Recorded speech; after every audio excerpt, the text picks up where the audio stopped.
Buonasera a tutti e tutte, grazie per essere intervenuti e intervenute in modo così numeroso. Allora, la conferenza di questa sera si inserisce all'interno del programma del Festival Biblico.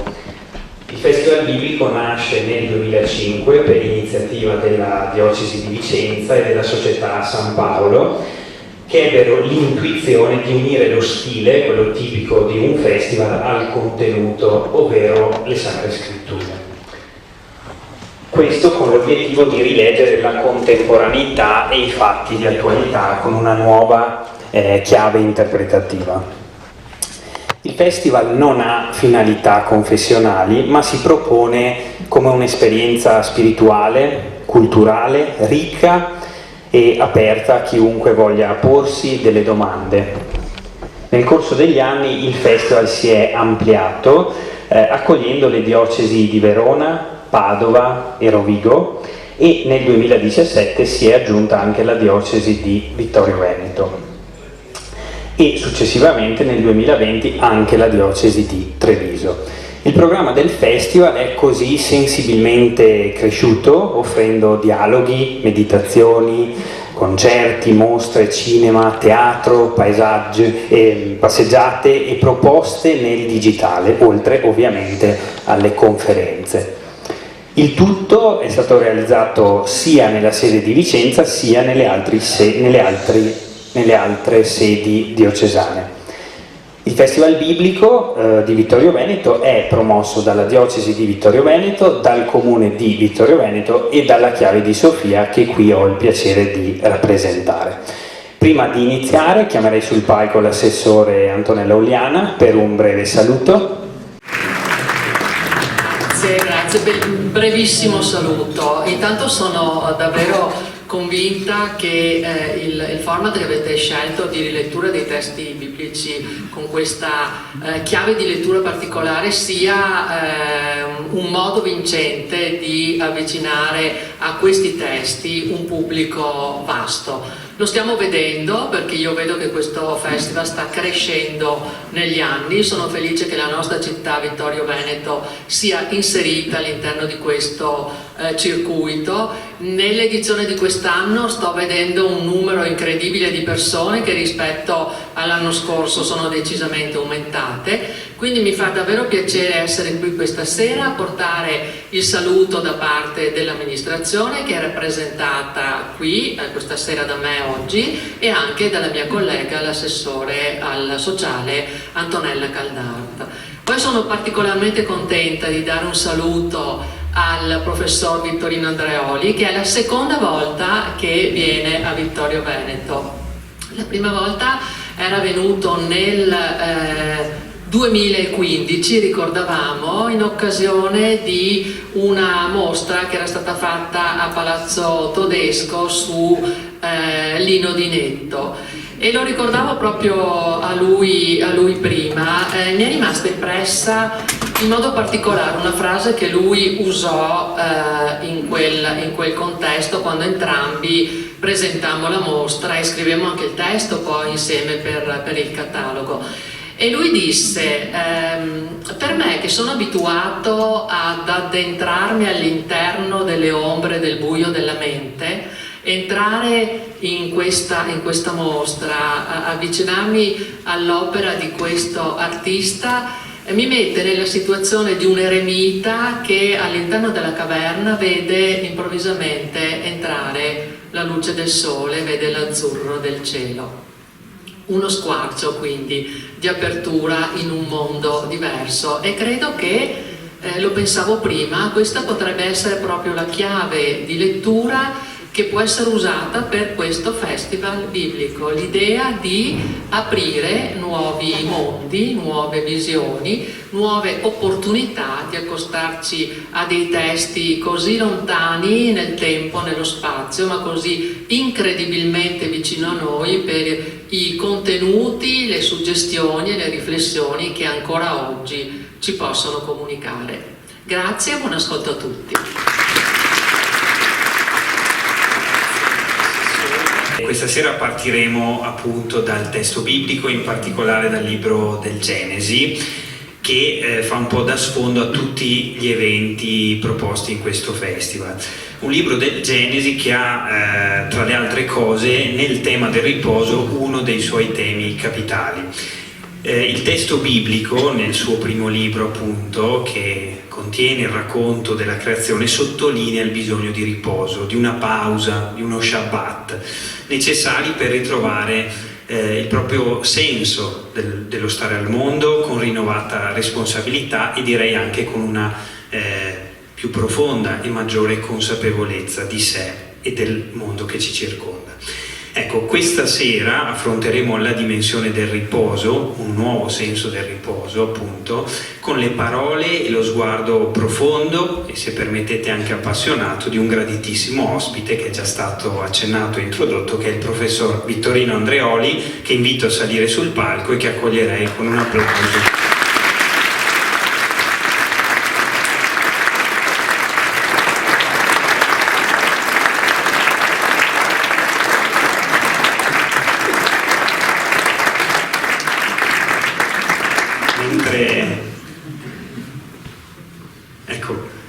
Proseguono le operazioni di sistemazione. Allora consentitemi di sottolineare lo spessore dell'ospite che abbiamo qui con noi questa sera, che abbiamo il piacere e l'onore di ospitare. Allora, Vittorino Andreoli, medico psichiatra di fama mondiale, è stato direttore del Dipartimento di Psichiatria Verona Soave ed è membro della New York Academy of Sciences. Autore di numerosi saggi e diversi romanzi di successo, è un uomo di scienza e direi anche di grande cultura umanistica. Si è sempre occupato di studiare e di comprendere in profondità i segreti della mente per poter aiutare concretamente l'essere umano alleviandone le sofferenze con straordinaria competenza scientifica, sensibilità, delicatezza e coerenza, sempre alla ricerca dell'umanità nell'uomo. E questo è un aspetto che mi piace ricordare, perché è accaduto che in diversi dialoghi e intercorsi tra me e il professore mi avesse detto: persino nei criminali più efferati ho trovato l'uomo. Ecco, questa è una frase che mi ha sempre molto colpito. Aggiungo che il professor Andreoli è un acuto osservatore della realtà sociale e culturale e ha sempre colto i tratti salienti del proprio tempo, rilevando lo stretto rapporto tra cultura e psichiatria e dunque il rapporto tra psichiatria e antropologia. Attualmente si dedica allo studio dei sentimenti, visti come elemento essenziale per vincere la paura e dunque per modificare i comportamenti sociali. In questo senso è spesso presente nel dibattito pubblico con interventi, sottolineo, capaci di cogliere importanti sfumature psicologiche e sociali e di offrire particolari chiavi di lettura e di comprensione dei fenomeni umani così complessi. Pur definendosi un non credente, il professor Andreoli ha da sempre dimostrato un profondo senso del sacro, intendendo il fenomeno religioso, sulla scia del teologo Rudolf Otto, come tentativo umano di rispondere proprio al senso del sacro. Ecco, autore di moltissimi interessanti saggi e romanzi, segnalo alcune delle ultime pubblicazioni che troverete poi anche all'uscita: Lettera a un vecchio da parte di un vecchio, L'origine della coscienza, Storia del dolore, Contaminazione, Psicologia del noi, Homo stupidus stupidus e La gioia di vivere. Dopo questa presentazione direi che è proprio il caso di entrare in medias res, perché questa sera affronteremo il tema del riposo, recuperandone proprio la radice biblica, in quell'indissolubile intreccio che ancora rivela nel nostro tempo. Quello del riposo è un tema ricco di significati psicologici, esistenziali e spirituali. Per questo si tratta di recuperarne il senso. Quello del riposo è un tema sul quale, come è già stato accennato, nel nostro tempo ipermoderno, frenetico e performativo è quanto mai urgente tornare a riflettere. Lo facciamo questa sera e quindi do la parola al professor Andreoli.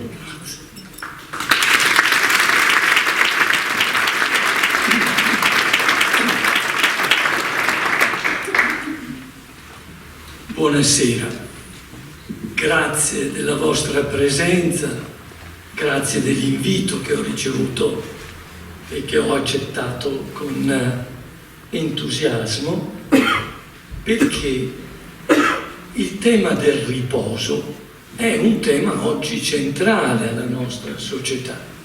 E allora voglio dirvi come vi intratterò questa sera. In una prima parte cercherò di dirvi qual è, che cosa rappresenta per noi uomini del tempo presente il riposo, che va in contrasto con l'attività, con il lavoro. Poi entreremo dentro il messaggio che ci dà la Bibbia, a partire dalla Bibbia ebraica, e nel terzo punto, dopo aver dato il significato alla lettura di alcuni passi della Bibbia, di dirvi che cosa noi potremmo utilizzare, apprendere da questo messaggio per poter avere una visione diversa di quella che abbiamo e con la quale parto adesso. Vi dicevo quindi che noi abbiamo una particolare sensibilità e attenzione al riposo, e vi sembrerà strano o forse paradossale, ma sembriamo più preoccupati del riposo che del lavoro, e guardiamo il lavoro come un contrasto. E siccome, come sanno bene i filosofi di Sofia, siccome c'è un grande dualismo nella nostra civiltà occidentale, e quindi poniamo tutto sempre in alternativa, e quindi vediamo il lavoro che è in contrapposizione al riposo, e se diamo un significato positivo al riposo finiamo per darne uno negativo al lavoro, perché cominciamo a vederlo prima ancora di entrare nella logica del fare, dell'operare o del pensare, perché c'è un lavoro dei colletti bianchi, si diceva una volta. Ecco, prima ancora di entrare in questo significato che è proprio di quel lavoro, ci preoccupiamo di quanto interferisca sul riposo. Il riposo è diventato così desiderato, così importante, che finiamo per avere una immagine, una percezione del lavoro negativa, come se fosse un nemico di ciò che noi desideriamo, che è riposare. Allora, vi do qualche esempio. C'è una lotta che dura da anni, naturalmente è giusta, ma io cito solo dei fatti adesso. Bisogna ridurre il tempo di lavoro. E c'è stato in questo una vera e propria lotta significativa. Certamente, perché se solo pensiamo alle descrizioni del lavoro alla fine del Settecento, con le industrie meccaniche inglesi, a cui fa riferimento Marx e fanno Engels, è chiaro che indipendentemente dall'età le persone erano tenute sempre sul posto di lavoro, e quindi abbiamo la voglia di ridurlo. E voi vedete che adesso cominciamo a parlare di smart working stando a casa che è vista sempre come il luogo della sicurezza. Insomma, non si può più parlare del nido, perché qualche volta diventa un nido piuttosto difficile e anche drammatico, però cominciamo a vedere proprio, è una voglia inconsapevole di distaccarsi persino dai luoghi di lavoro, che poi erano quelle fabbriche che anche negli ultimi, fino a una decina, 20 anni fa, si era lottato per renderle compatibili con la salute e non più un luogo in cui per poter produrre si consumava la vita dell'uomo. Un altro segno di quanto vi sto dicendo, e quindi dell'importanza del riposo, è il tema della pensione. In Francia oggi, da noi poco tempo fa, cioè l'idea è comunque quella, anche qui indipendentemente dal tipo di lavoro, ma di terminare, di andare in pensione, che vuol dire uscire dalla logica del lavoro, certamente avendo la possibilità economiche di poter far sì che il riposo permetta di vivere senza lavoro, che vuol dire vivere meglio.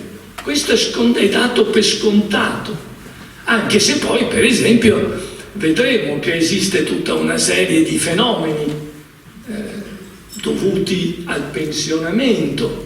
Non so, per esempio, in paesi vicini anche a noi, nell'ambito dell'attività pubblica, prima del periodo di pensione, un anno prima, permettono che vi sia una sorta di preparazione al riposo. Perché?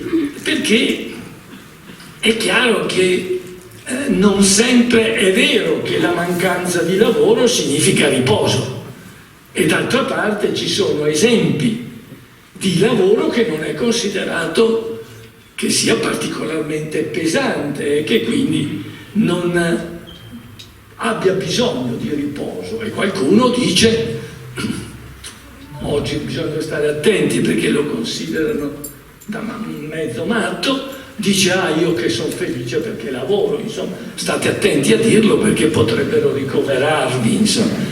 Ma a parte questa, è per dirvi che c'è una dinamica strana tra riposo e lavoro, e questa logica, questa contrapposizione non ha solo un significato di principio sociale, ma riguarda la psicologia, la personalità, ma anche la psicopatologia.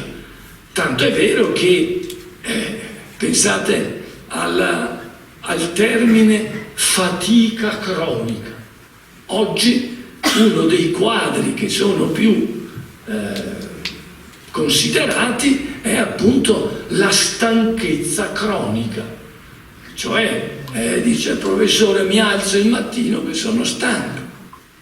E una cosa che ha ulteriormente riempito di difficoltà questa distinzione è proprio da quando noi psicocosi, noi che ci occupiamo della parte della personalità e della psicologia, abbiamo creato un legame straordinario tra riposo e sonno, un dramma, perché questo comporta che la mancanza di sonno in una notte oppure continuativa è subito vista come stanchezza, perché il riposo lo consideriamo legato appunto al sonno.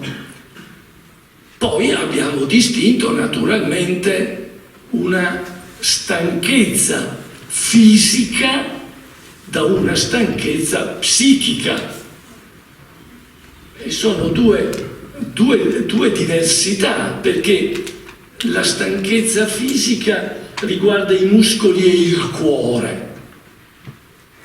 Il cuore è fondamentale perché appunto si stanca, lo si avverte dal battito, lo si avverte dalla possibilità che ci siano le extrasis. E mentre invece quando pensiamo al lavoro della mente pensiamo a un altro organo che è il cervello. Ora vi devo dire subito, per mostrarvi quanto è un po' contraddittorio, pensate che il cuore e il cervello sono due organi che lavorano 24 ore su 24. Il cuore lo si capisce, perché dice non è che possa riposare per mezz'ora, insomma. Il cervello anche, forse lo conosciamo meno, ma per dirvi, nella notte facciamo sogni anche se non li ricordiamo, e spesso ci svegliamo con incubi, a dimostrare che ciò che accade nel sonno non è propriamente riposante. E magari c'è chi dice: ho lavorato dormendo tutta la notte, e ci sono qualche inventore che si sveglia, non so, avendo avendo inventato qualcosa, segno che il cervello funziona. Ma comunque, al di là delle impressioni, vi garantisco che facendo nei laboratori del sonno, prendendo l'attività cerebrale, ci sono tutti i segni di un funzionamento continuo, ma addirittura con fasi di maggiore attività anche sensoriale. Per esempio, c'è una fase in cui noi muoviamo gli occhi a rapidi movimenti, che è come se vedessimo, se guardassimo non la realtà, ma una realtà interiore che rappresenta il modo dell'attività del cervello nel sonno. Questo per dirvi, insomma, che anche gli schemi, sei stanco, va a dormire perché sì, è una delle immagini di buon senso, ma che non corrisponde certo alla realtà. E poi la stanchezza fisica, dice stenditi, va un po' a riposare, anzi spegniamo la luce, così anche la sensorialità. No, quando invece c'è la stanchezza mentale, dice alzati, chiudi magari oggi, chiudi lo schermo del computer e cammina un po', muoviti, fa 4, poi arriva in quello e dice appena finito fai 7 miglia, no? Quando ci sono questi imperativi oggi di muovere il corpo per riposarsi e li vedi stressati che arrivano mezzi morti, ma dice ho fatto 7 miglia,2 perché non vale neanche in chilometri, insomma.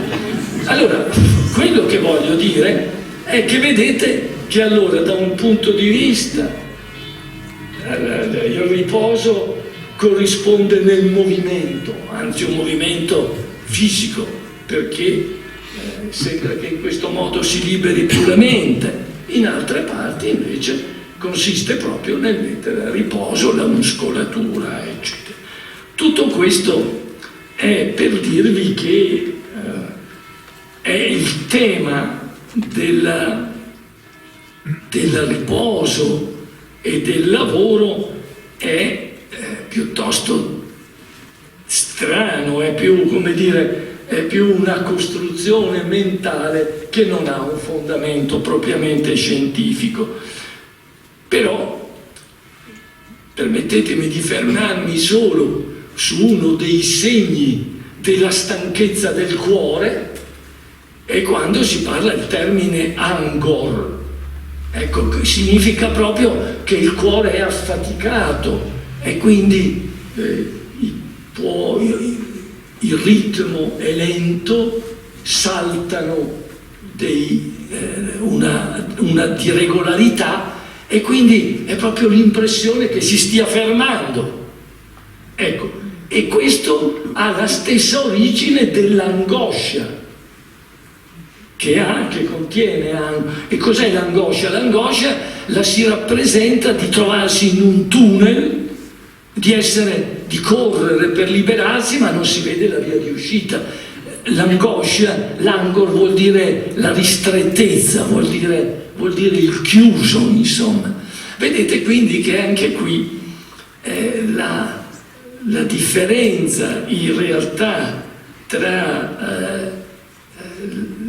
la stanchezza fisica e quella mentale è molto difficile da poter stabilire, e noi sempre più parliamo di effetto psicosomatico proprio per dire che ciò che accade nella nostra mente, nella nostra personalità, si riflette nella fisicità, nel corpo. Ciò che accade nel corpo poi passa nella mente, e sempre di più troviamo che c'è una continuità, insomma una circolarità, e non è possibile fare una divisione, fino appunto da poter dire che tante volte pensiamo di riposarci in un tempo, che adesso di cui torneremo, un tempo libero, in cui si fanno delle fatiche spaventose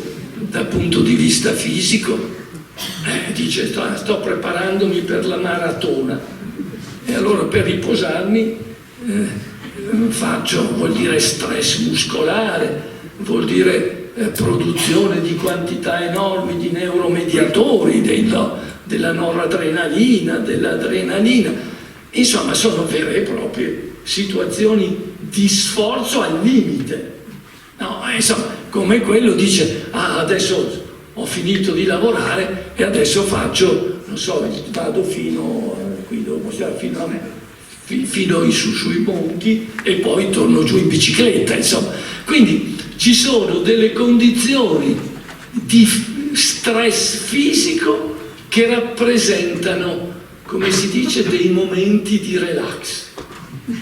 No? E nello stesso tempo però c'è anche chi dice che mi sto divertendo e per divertirsi sottopone il proprio cuore o la propria mente ad attività che sono ben più pesanti di quelle che avvengono durante il lavoro.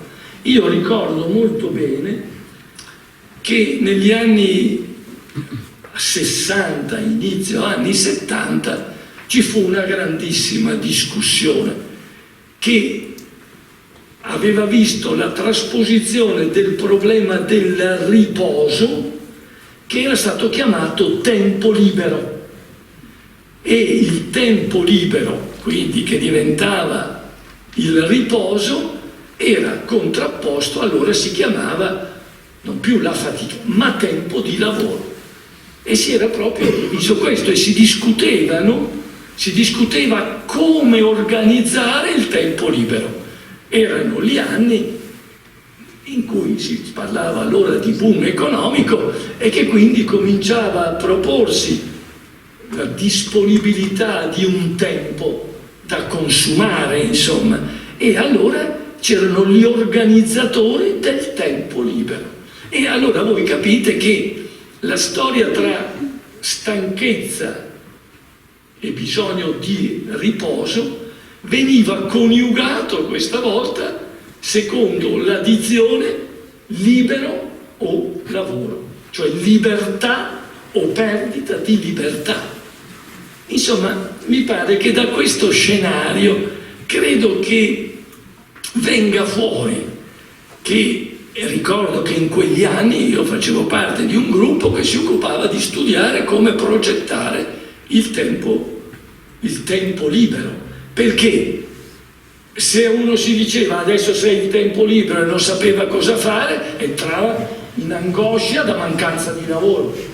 Quindi bisognava dare un contenuto al tempo libero e allora sono incominciati, non so, le attività culturali, i viaggi, le riunioni, le feste.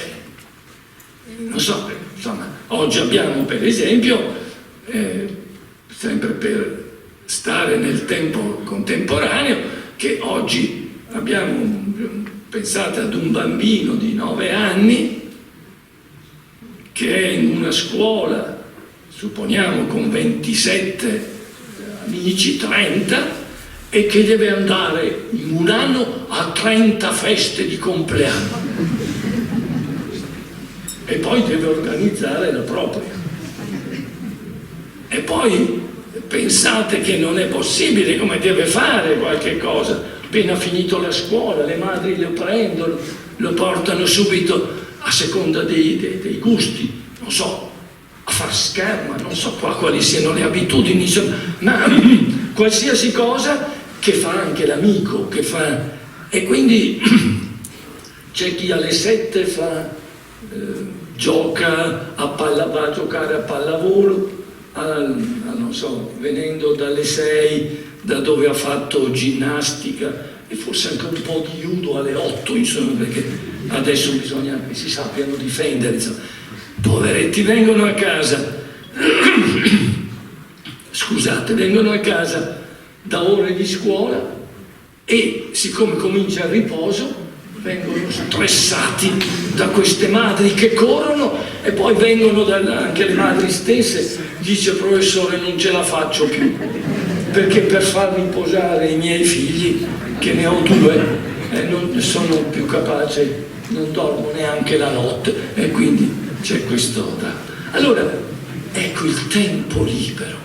Cioè ritorniamo al concetto di libertà, che naturalmente io non voglio affrontare perché è difficilissimo, insomma. L'importante è dire che lavoriamo per la libertà senza sapere cosa voglia dire, insomma, che siano convinti, insomma. Cioè, per esempio, dice non so, per esempio tutti sono ancora convinti, non credo qui che sono molto, sono tutti convinti, dice sono innamorato. Hai perso totalmente la tua libertà. No, gli affetti sono legami che dipendono completamente dall'altro, se non completamente, insomma in gran parte. E quindi la libertà è sempre libertà da, cioè è sempre un valore relativo. Ma allora ecco ancora che proprio per questo la libertà dà lavoro. Insomma, vedevo, non so, insomma, volevo farvi capire del perché dice, ma sa professore, i giovani non vogliono lavorare. Gli abbiamo insegnato completamente che lavorare è una roba terribile che è contro la libertà. No, nel senso di libertà. E allora come fai a fare il tempo libero? Vai in discoteca, è uno stress acustico, fisico. Poi devono prendere sostanze perché devono sentirsi sempre freschi e mostrare che... E poi arrivano, non dormono perché vengono alle 3 di notte. Cioè io non c'ho niente contro se c'è il gestore della discoteca di città, non c'ho niente contro, però capisce che non sappiamo più cosa vuol dire. Che cosa vuol dire stanchezza oppure riposo. Allora, dopo che vi ho fatto questo richiamo allo stato presente, permettetemi adesso di passare al punto secondo, ed è quello questa volta della Bibbia. E prima di leggervi il passo di cui comunque voi sapete qual è il significato, è che il 7° giorno Dio, dopo aver creato il mondo, gli animali, aver creato l'uomo, dice si riposò.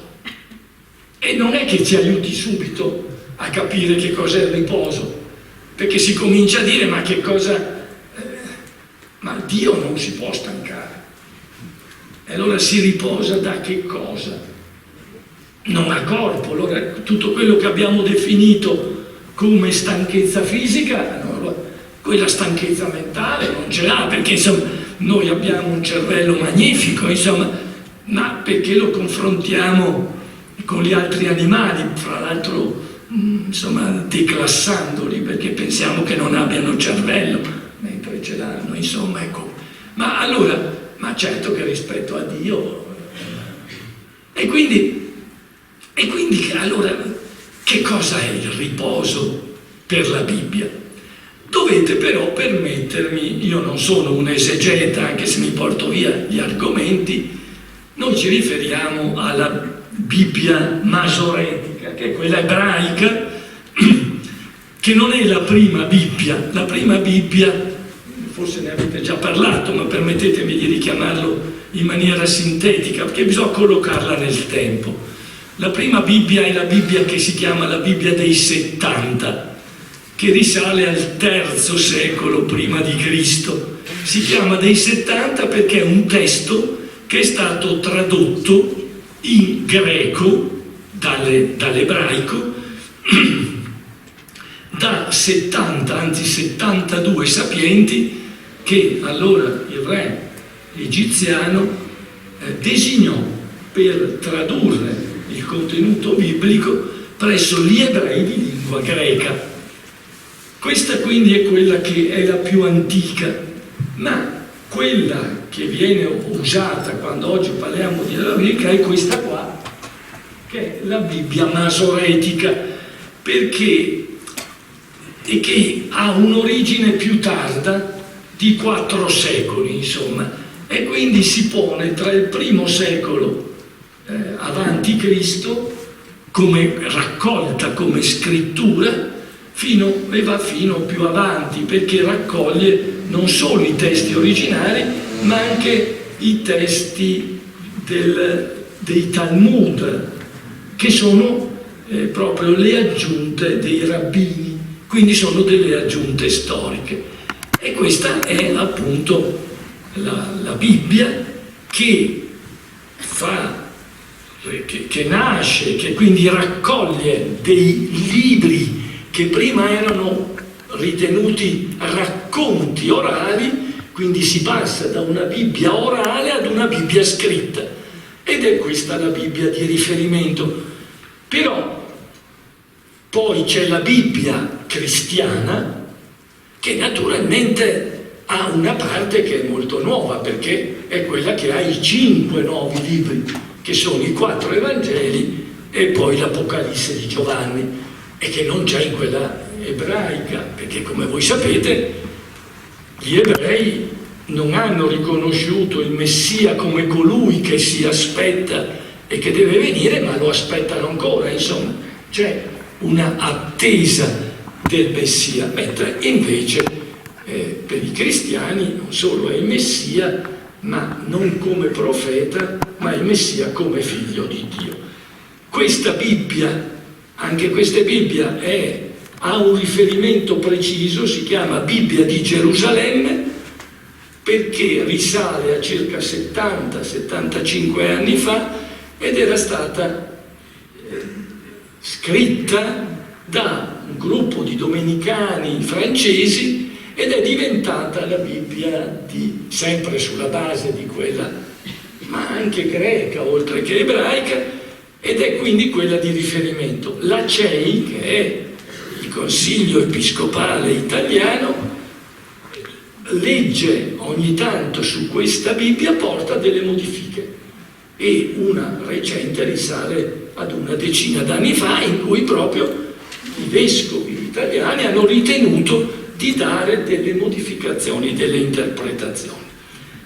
Scusate, non volevo essere... Poi c'è una Bibbia, la terza, che è una Bibbia, quella lineare, ed è veramente molto utile, perché porta la stessa linea, vuol dire la stessa frase, è portata in ebraico, in greco, in latino e italiano, e quindi è possibile questo confronto, e questo è un'opera straordinaria che viene assegnata ai Paolini, anche se soprattutto alle Paoline.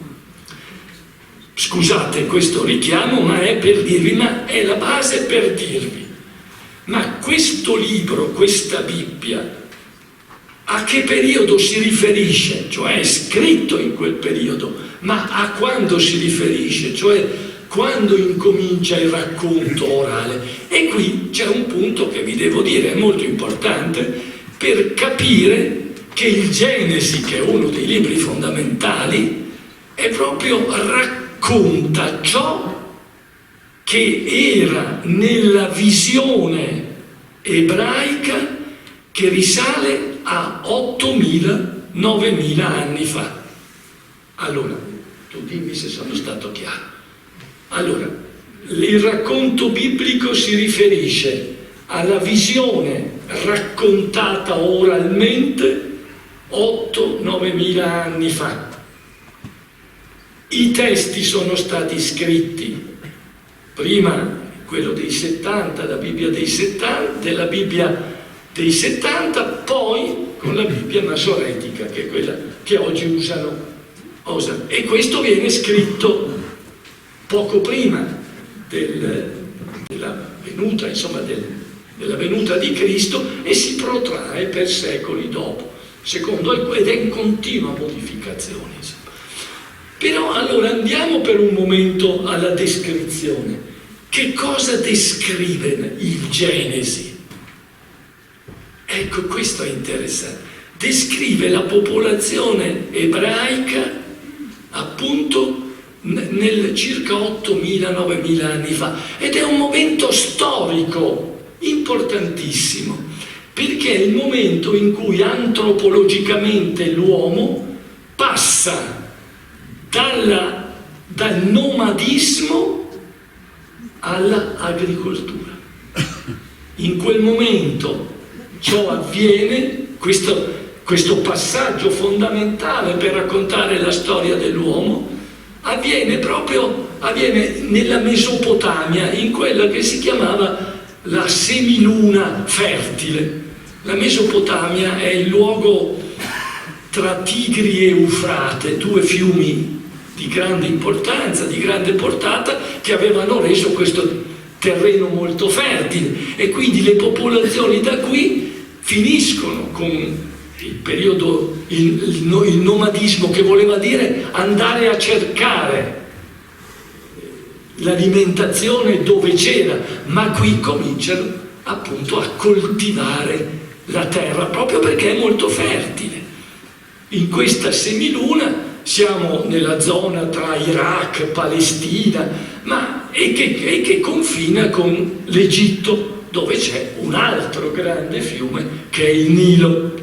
E voi sapete che l'Esodo è proprio il passaggio del popolo ebraico dall'Egitto alla terra promessa, che non dovete pensare che fosse molto lontana. Certo, lo era fisicamente, ma è sempre all'interno della mezzaluna, e non siamo lontani dai luoghi di adesso, insomma. Allora, perché è importante? Vi dico subito, perché cambia la cultura. E l'esempio non è il tema nostro, ma l'esempio è la storia di Caino e Abele. Voi sapete che in Genesi 1:11, noi stasera parliamo di cose, ma in qualche altra parte, insomma, è cominciato subito con la storia del primo rapporto tra uomo e donna, che sapete come è andato a finire, insomma.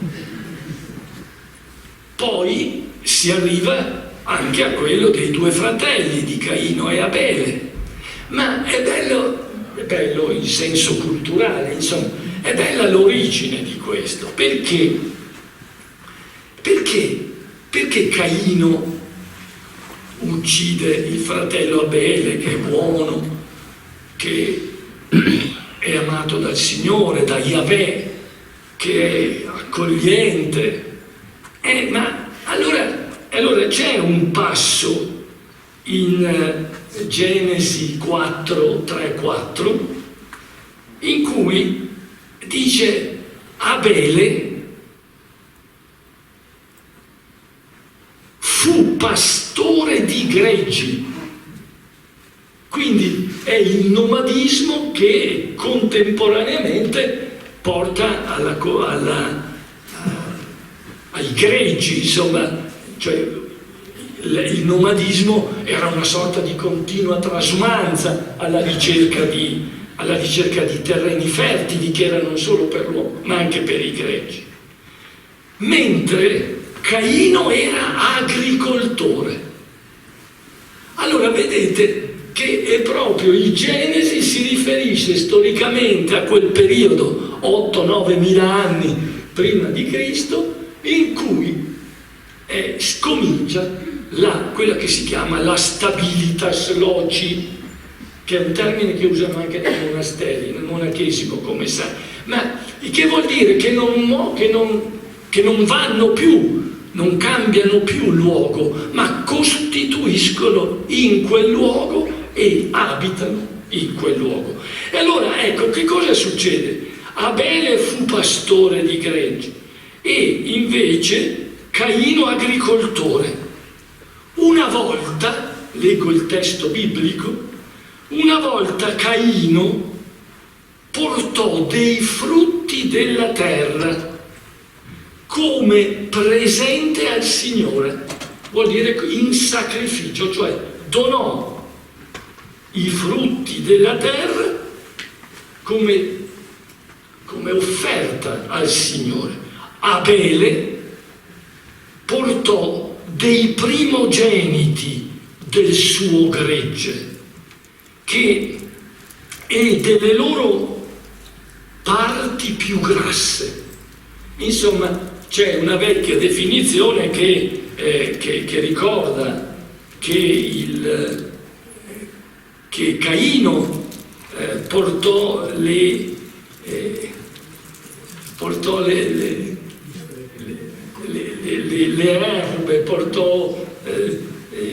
i semi di lino, ecco, erano i semi di lino, che erano i frutti della terra, mentre invece Abele continuò a dare i famosi fianchi opimi, cioè il grasso degli animali, che poi, voi sapete, era molto importante il grasso perché dava il fumo, cioè continuava, mentre invece i vegetali bruciavano rapidissimamente. E allora che cosa successe? Che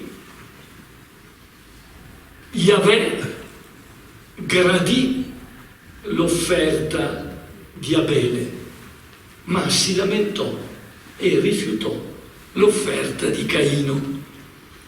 Allora, io non sto parlando di Caino e Abele, quindi non so, sarà di un altro tema, però quello che voglio dirvi, quindi la Bibbia parla e comincia, il Genesi è un racconto che ha come origine, che poi sia trasmesso da Dio, perché questo fa parte del Pentateuco, che secondo gli ebrei è stato addirittura dettato in lingua ebraica a Mosè, ma questo a noi non importa. Cioè quello che diciamo è che ciò che racconta il Genesi avviene in un momento storico di grande trasformazione e che è il momento del passaggio della storia antropologica dall'uno all'altro. Allora, vi ho detto tutto questo perché, siccome vi ho parlato di lavoro, la fatica e di riposo, voi dovete immaginare che le due condizioni di riposo e di fatica per Caino e per Abele erano diverse, perché gli uni, cioè il primo, doveva lavorare la terra e per avere le bionde messe, mentre invece l'altro era il guardiano della gregge ed era poi quello che raccoglieva i frutti della terra. E Dio aveva detto sempre nel Genesi: vi porto nell'Eden dove nascono tutti, e quindi viveva di ciò che Dio produceva, non di ciò che invece con l'agricoltura deve produrre, previsto da Dio, perché disse: tu vai fuori dall'Eden e alla donna partorirai con dolore e tu dovrai faticare fino al sudore della fronte. Questo diciamo è il quadro, e con questo adesso vi leggo allora in maniera rapida, ma c'è ancora un po' di tempo, in maniera rapida il testo. Nel capitolo 2, lo leggo da qui, ma insomma ho portato la Bibbia nel caso, nel 7° giorno Dio aveva completato l'opera sua che aveva fatto fare. Così nel 7° giorno cessò da tutta la sua opera che aveva compiuta. Dio benedisse il 7° giorno e lo santificò, poiché in esso aveva cessato da tutta la sua opera che egli stesso aveva creato, per poi elaborarla. Sono parole bellissime. Allora, è questo, sapete, è questo il tema di cui noi parliamo. E che cosa? E io dico, quindi si riposò, vuol dire che aveva cessato, quindi che faceva altro. E qui, a dire la verità, si riposò, ma qui il riposo è inteso come fare altro. non c'è il concetto di stanchezza, e del resto ve lo dicevo, non può Dio essere stanco. E poi, a dire la verità, non sarebbe bellissimo, insomma, ricordare che, insomma, quello che ha fatto Dio, il cielo bellissimo, l'universo, le acque di sopra, le acque di sotto, un racconto stupendo anche dal punto di vista narrativo. Dire che si è stancato, insomma, meglio dire che, insomma, almeno l'uomo nelle sue intenzioni ha fatto una cosa bella, facendo una cosa bella che non c'era, straordinaria, con tutti gli animali, con tutti i fiori del campo, i gigli, eccetera, eccetera, doveva essere contento, insomma. Quindi non è detto che nella lettura di questo brano si debba vedere la stanchezza, ma semmai si deve vedere la necessità, la presa di coscienza che ha finito e che quindi c'è la possibilità di fare altro. Quindi qui il riposo, proprio perché è Dio che si riposa, va visto in una luce diversa che vedremo. Però la cosa stupenda, a mio avviso, è che dice che lui benedì il settimo giorno e lo santificò. Vi devo dire che qui vi devo riportare solo un attimo alla Bibbia invece cristiana, perché non c'è una grande differenza, ma disse, ve lo rileggo, voi più o meno ricordate, nella Bibbia che vi ho detto, quella dei 70 rivista dalla CEI, allora Dio nel settimo giorno portò a termine il lavoro che aveva fatto e cessò nel settimo giorno da ogni suo lavoro. Qui c'è una differenza, perché nella Bibbia ebraica si parla di opera, qui di lavoro. Ora l'opera, il lavoro è fare. Ecco, l'opera può essere il pensiero, può essere... E poi dice allora, Dio benedisse il settimo giorno e lo consacrò, perché in esso aveva cessato da ogni lavoro che egli creò quando aveva fatto. Quindi c'è la differenza bisogna notarla, perché in realtà noi sappiamo che la parola crea. È bellissimo, perché sia nell'ebraismo che nel cristianesimo è la parola, no? E noi anche nei Vangeli diciamo è la parola, ed è la parola che fa nella consacrazione, per esempio, è la parola che trasforma. Quindi c'è una piccola differenza, ma però quella su cui vi voglio però dire è che mentre la Bibbia ebraica dice che Dio benedì e santificò, ecco, quella cristiana usa i termini benedire e consacrare. E questa è una cosa affascinante, perché nella Bibbia cristiana si torna al sacro. E il sacro è un tema straordinario. Il sacro, vedete, perché mi soffermo? Perché il sacro è qualche cosa che è in noi. Aveva giustamente accennato a Rudolf Otto, un antropologo importantissimo che nel 1917 disse che il sacro è qualche cosa che è dentro l'uomo. Cioè era come una categoria, mentre le categorie di Kant servivano per la razionalità, le categorie invece che Rudolf Otto vede sono le categorie per ciò che non è razionale, per il mistero. E questo è molto bello. Allora, vedete, tutti noi abbiamo la percezione del sacro, cioè avvertiamo che c'è qualche cosa che è diverso da tutto il resto. E vi porto l'esempio: la nascita.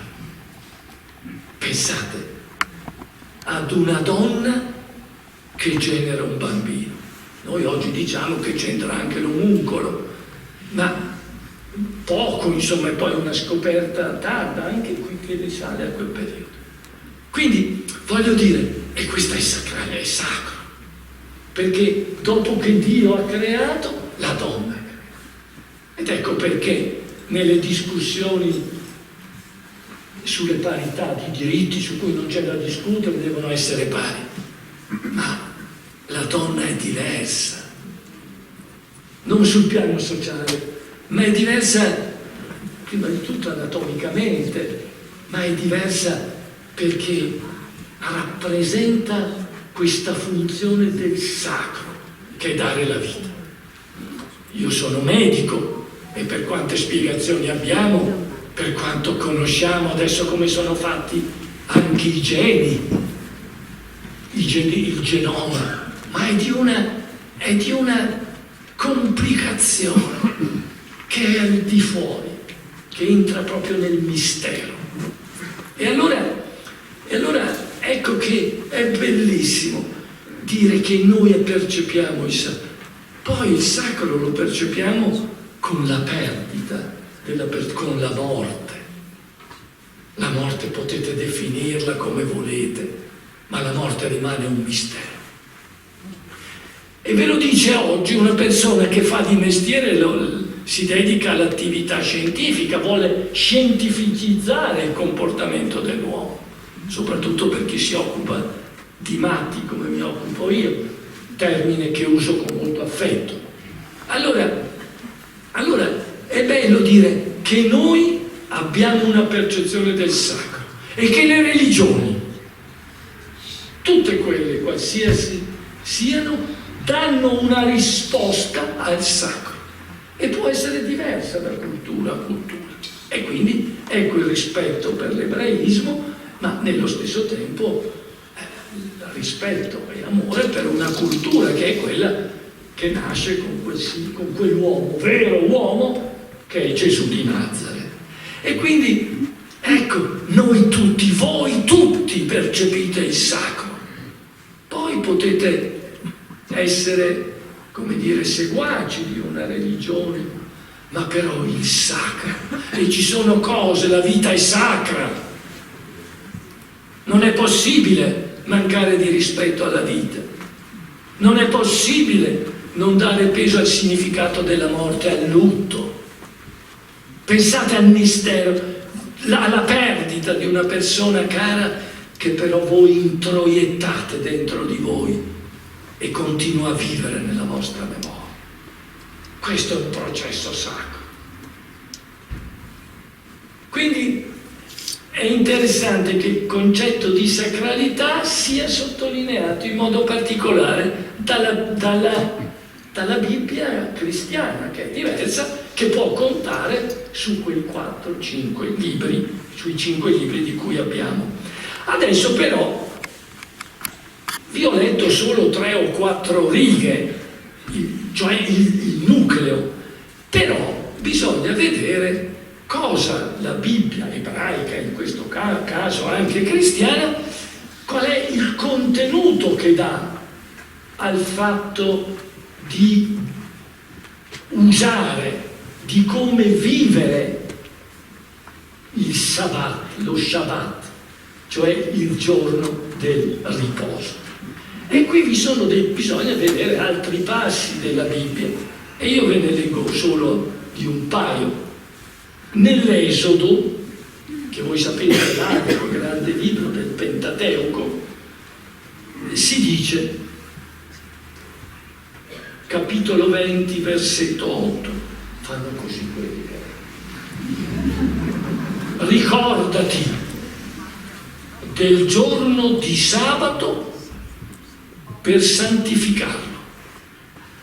Durante 6 giorni lavorerai e farai ogni tua opera. Ecco ancora tra opera e lavoro, ma il settimo giorno sarà giornata di cessazione del lavoro e sarà dedicata al tuo Dio. Vedete, anche qua la cessazione non vuol dire necessariamente fatica, poi l'abbiamo messa noi dopo. Non farai alcun lavoro, né tu, né tuo figlio o tua figlia, né il tuo schiavo né la tua schiava, né il tuo bestiame, né il forestiero che si trova nella tua città, poiché in 6 giorni il Signore creò il cielo e la terra, il mare e tutto quanto essi contengono. Riposò nel settimo giorno. Per questo il Signore ha benedetto il giorno del sabato e lo ha santificato. Quindi vedete che c'è un imperativo che quindi sottolinea che l'uso del settimo giorno è un imperativo, potremmo dire è un comandamento, perché il termine comandamento è del cristianesimo, ma potremmo usarlo nell'ebraico. E quindi, ma un altro pezzo, perché il Signore parlò a Mosè, sto leggendo sempre l'Esodo, invece stavolta capitolo 31, versetto 12.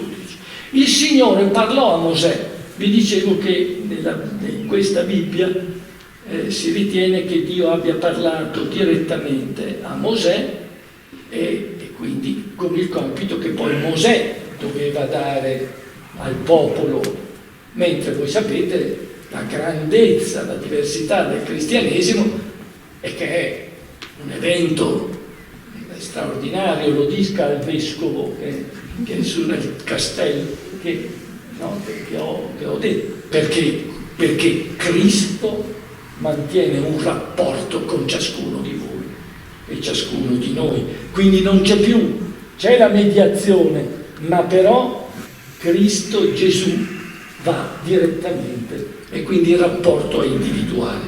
Allora si legge: il Signore parlò a Mosè dicendo: così parla, quindi tu parla ai figli di Israele in questi termini, quindi ti dico perché tu dica, mentre Gesù può parlare a te. E questo è uno sconvolgimento. Allora, parla e di questo ai figli di Israele: badate bene di osservare i miei sabati, perché il sabato è un sogno tra me e voi, di generazione in generazione, affinché voi sappiate che sono io, sappiate che sono io il Signore che vi santifico. Osservate dunque il sabato, perché è cosa santa per voi. Chi lo violerà sarà punito di morte. Mi fermo. Potrei leggere almeno altri 6 o 7 passi, ma so che io devo finire fra poco. Sì, ma non ho ancora finito, ma tanto dopo si ferma il tempo e combinate lo stesso. Però io qua c'ho ancora 6 minuti e 30 secondi. È bellissimo questo, perché qui noi capiamo che non è più il concetto di stancarsi e di riposarsi per poi ristancarsi, ma c'è un ciclo che dice: tu devi fare perché devi fare e devi seguire probabilmente le regole però fatto questo ciclo devi dedicarti esclusivamente, dice Yahweh, al mio sabato. È mio, perché tu possa esistere devi sapere che io ho fatto il mondo, che l'universo l'ho creato io, che le piante le ho generate io E quindi non puoi vivere ignorando questo. E adesso ripasso al terzo punto che vi avevo annunciato. Allora, come mettiamo questo contenuto della Bibbia sul riposo, come lo possiamo interpretare oggi? Che cosa ne deriva da oggi? Ecco, e qui vi devo dire che io sono affascinato da questo imperativo, perché vivo in un mondo, anche voi vivete nello stesso mondo, ma insomma c'è molta percezione diversa, perché questo è un periodo in cui l'uomo è smarrito, è in uno stato confuso.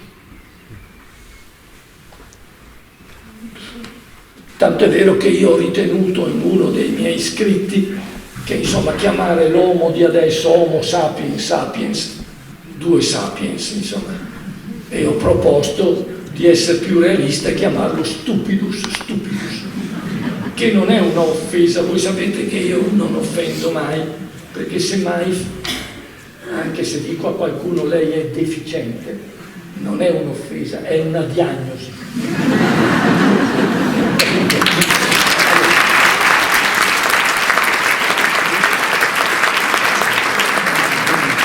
Allora, vedete, noi abbiamo perso il senso di chi siamo, il senso, se c'è, forse dobbiamo cercarlo, ma non è possibile che l'uomo non capisca la fragilità, il suo senso del limite, non capisca che basta un oggettino piccolo, invisibile, che si chiama virus, che mette in crisi il mondo intero e mette in crisi in particolare l'economia, a parte i 20 milioni di morti che l'Organizzazione Mondiale della Sanità attribuisce al Covid. Non è possibile che non ritenga di essere attaccato, come dice un bellissimo verso Ungaretti, l'uomo attaccato nel vuoto al suo filo di ragno. Pensate quest'uomo attaccato nel vuoto ad un filo di ragno. Non è possibile che questo uomo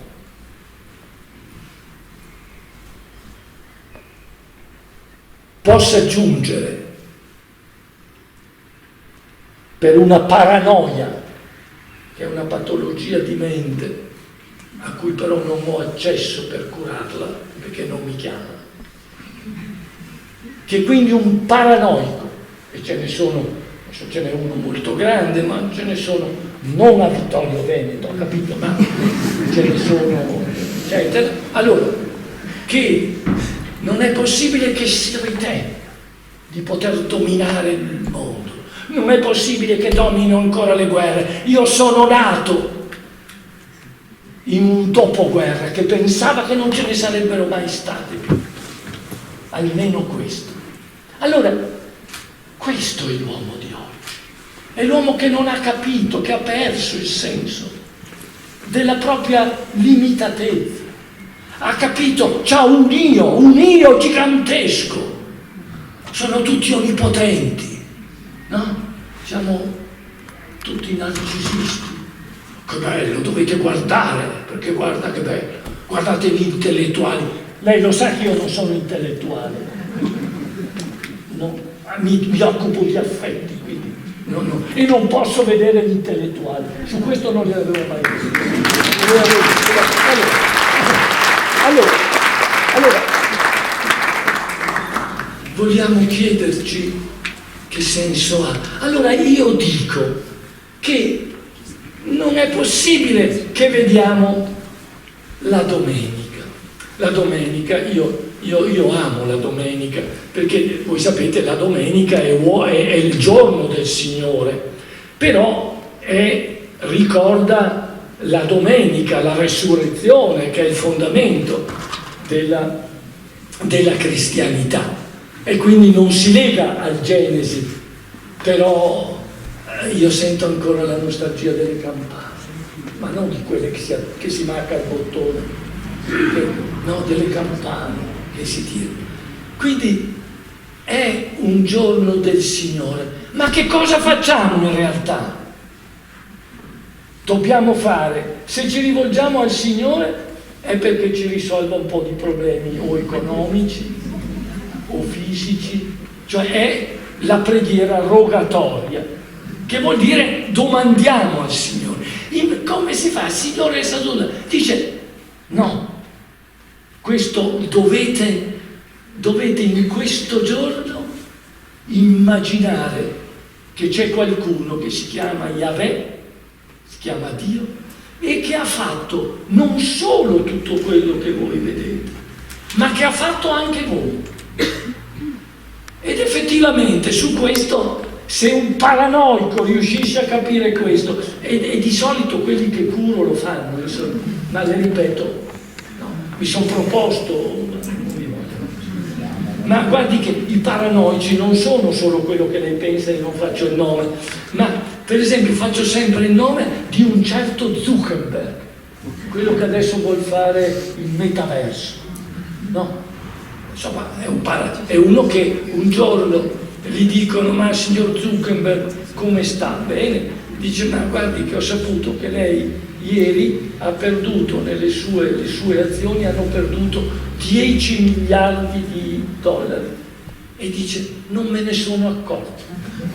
È chiaro, io avrei proposto di curarlo, e la cosa che più doveva essere significativa, gratuitamente.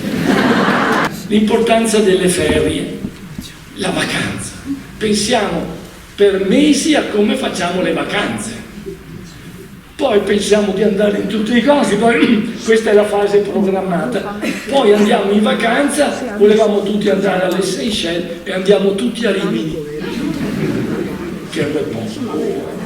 Allora, dopodiché a Rimini la gente è così, per autostrada 12 ore eccetera, poi torniamo, dimentichiamo Rimini e reinventiamo dove siamo stati e torniamo stanchi eccetera eccetera. Allora, voglio dire, la domenica in fondo noi facciamo cose per distinguerle dal giorno, ma non pensiamo certo a Dio, soprattutto nel tempo presente, in cui anche le liturgie, insomma, io sono di Verona e vi posso dire che da una statistica, per esempio, chi frequenta la messa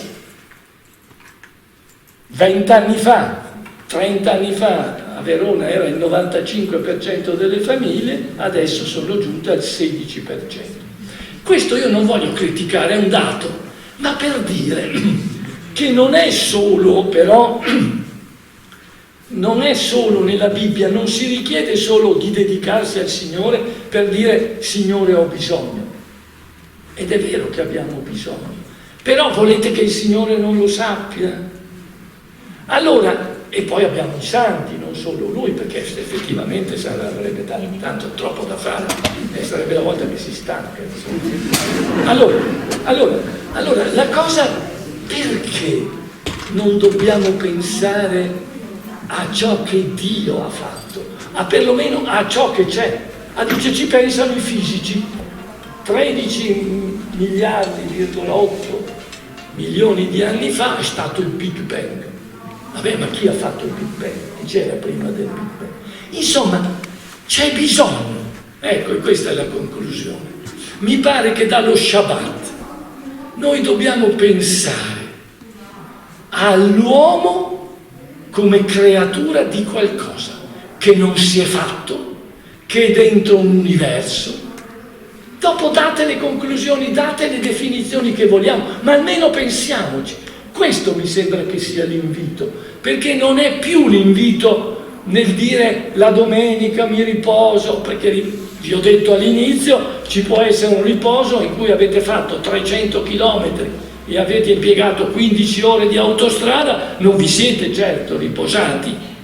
Allora c'è bisogno, noi che stiamo diventando degli empirici, cioè facciamo tutto ciò che serve in questo momento, non abbiamo più il futuro, soprattutto i nostri giovani, e senza futuro non si può nemmeno desiderare, perché il desiderio è la capacità che io ho oggi di vedermi diverso domani. Che meraviglia!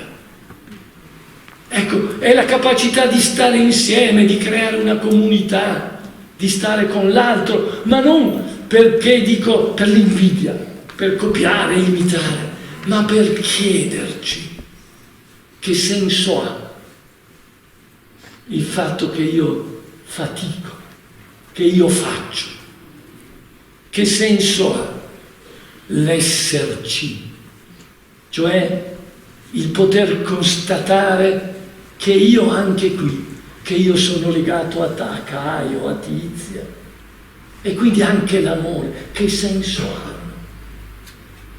Ecco, mi pare che questo sia l'invito. Certo che sono parole dure, io ti farò morire. Yahweh, insomma, era un personaggio che credo che Yahweh non voglia psichiatri in cielo, insomma, ma però Dio era più buono, il Padre Eterno, Gesù, insomma, era più... E diceva, e allora io vi dico, ascoltatemi, ma chi è che lo dice? È uno che non lo dice al pari vostro per fare affari, per invidia, per concorrenza, per dinamiche psicologiche, ma per trovare una conoscenza, avvicinarsi, cercarla. Ecco questo. Allora io credo che la domenica, a cui io sono molto legato, alle campane, alla gente, alle piazze, alle chiese, al tempio, ed è triste, permettetemi anche di dire, di vedere questa città bellissima, no? In cui ci sono grandi edifici che però sono in gran parte vuoti di quel vissuto che è del chiedersi chi è l'uomo e che senso abbia. Può darsi che non ci si arrivi, però mi pare, ecco, che sia il bisogno di uscire da un circolo per pensare, e casomai a quel circolo, ma da fermi. Ecco, questo. Allora noi non pensiamo più, siamo trascinati da una corrente di empirismo impossibile. E quindi mi piacerebbe che la domenica, che io difendo perché è la mia tradizione, ricordo tante cose con mio padre, mia madre, ecco, io penso che ci deve essere un giorno in cui veramente dobbiamo imporci di non pensare sempre poi ai nostri problemi, perché poi questo stanca, ma di uscire e andare fuori dalla logica umana ed entrare nel sacro. Ecco il mio invito. Quindi, se è chiaro, io credo che questa parte della Bibbia presa oggi sia importante per dire: guardate che noi non risolveremo mai i nostri problemi se non capiremo cosa vogliamo veramente, e questo può derivare, il nostro essere non è misurato dalla quantità di denaro che si possiede, ma dal senso che abbiamo trovato dentro di noi, e soprattutto da quel senso che è parte non della razionalità, non ma dai sentimenti, che sono i legami necessari a vivere, non l'io ma il noi. E allora gli affetti, e forse da questo, seguendo un grande filosofo che è Sant'Anselmo, lei vada a ristudiarselo, è importantissimo, che dice: che forse se noi pensiamo a noi come imperfetti, l'uomo è interessante perché è imperfetto. Anzi, se c'è qualcuno qui dentro che è perfetto, si fermi lì, che facciamo il primo colloquio. Allora, siamo imperfetti.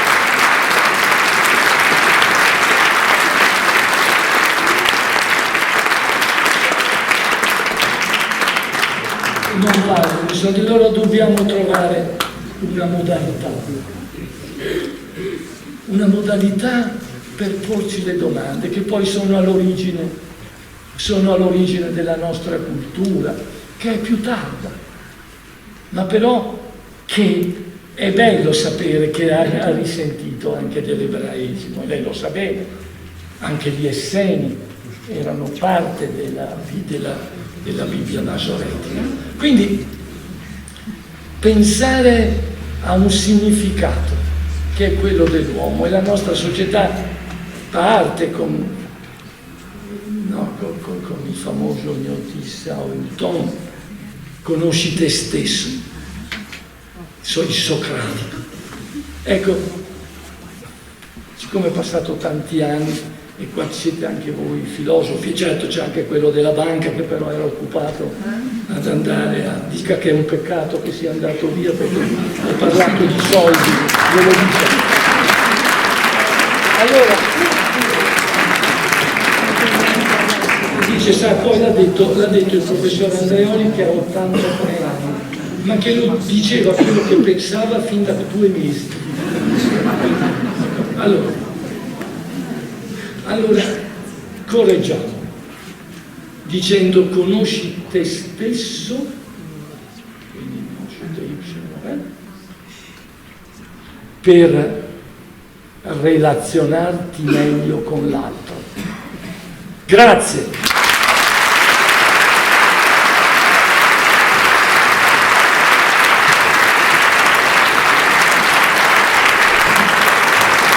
Grazie.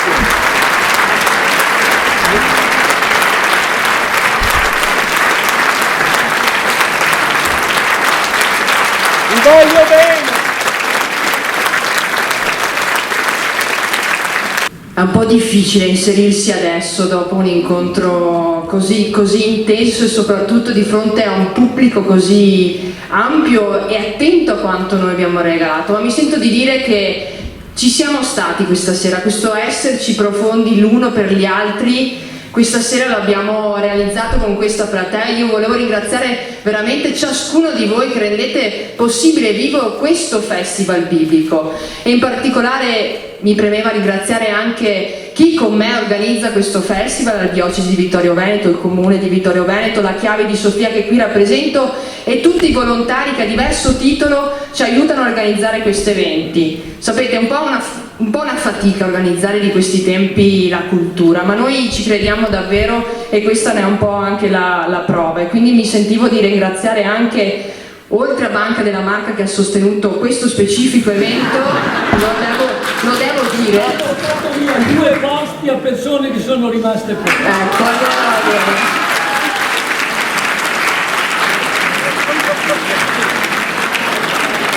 giusto? Lo rimproveremo lo rimproveremo per questo, certamente, lo rimproveremo, come è giusto che sia. Grazie a tutti, buona serata.